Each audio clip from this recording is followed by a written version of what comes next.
বিরাট কোহলি এটা কোনো নাম নয় রে। হ্যাঁ, এটা একটা ব্র্যান্ড। জাস্ট নর্মাল মানুষ যদি বিরাটের সঙ্গে দেখা করে সে তার লোকালে স্টার হয়ে যায়। নতুন করে তার সম্পর্কে কিছু বলার নেই।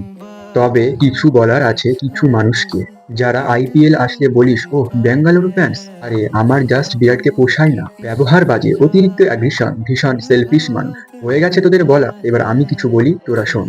ওই আইপিএলে একটা কাপ দেখে বিরাট ফ্যানেরা বিরাটকে ভালোবাসে না রে। একটা কাপ পেয়েও বেঙ্গালুরু এর ফ্যান ফলোয়িংসটা একবার চেক করে নিস। নাম্বার 18 এর জার্সি প্রতি বছর বেস্ট সেলারের জার্সি হয়। আর কি বলিস অতিরিক্ত অ্যাগ্রেশন? হ্যাঁ, অ্যাগ্রেশন আছে, কারণ তাকেই মানায় সেটা।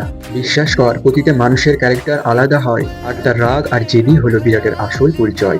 মাঠে যখন সে নামে আর চোখে চোখ মেলাতে গেলে সে যেই হোক না কেন দুবার তাকে ভাবতে হয়। আর কি বলিস সেলফিশ মানুষ? বলি লকডাউন স্টার জলসায় খেলা দেখে বড় হয়েছিস নাকি? এটা সময় ছিল যখন সচিন তেন্ডুলকর আউট হলে মনে করতো টিম ইন্ডিয়া শেষ। ঠিক তেমনি বিরাট কোহলি যদি আউট হতো, ও থাক সেদিকে আর গেলাম না। কতবার সিঙ্গেল হ্যান্ড নিয়ে ইন্ডিয়া টিমকে ম্যাচ জিতিয়েছে গুগলে একটিবার চেক করে নিস।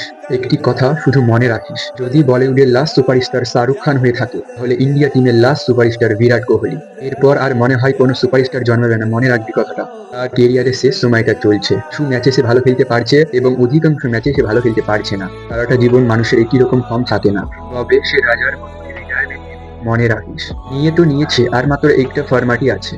একটু সহ্য কর না রে, কয়েক যুগে এইরকম প্লেয়ার একটাই তৈরি হয়ে আসে, তাই তাকে রেসপেক্ট কর, ট্রোল করিস না। সব মানুষই হাসির পাত্র হয় না রে, কিছু মানুষকে গুরুত্ব দিলে নিজের সম্মানটাও বাড়ে, তার মধ্যে বিরাট কোহলি একজন।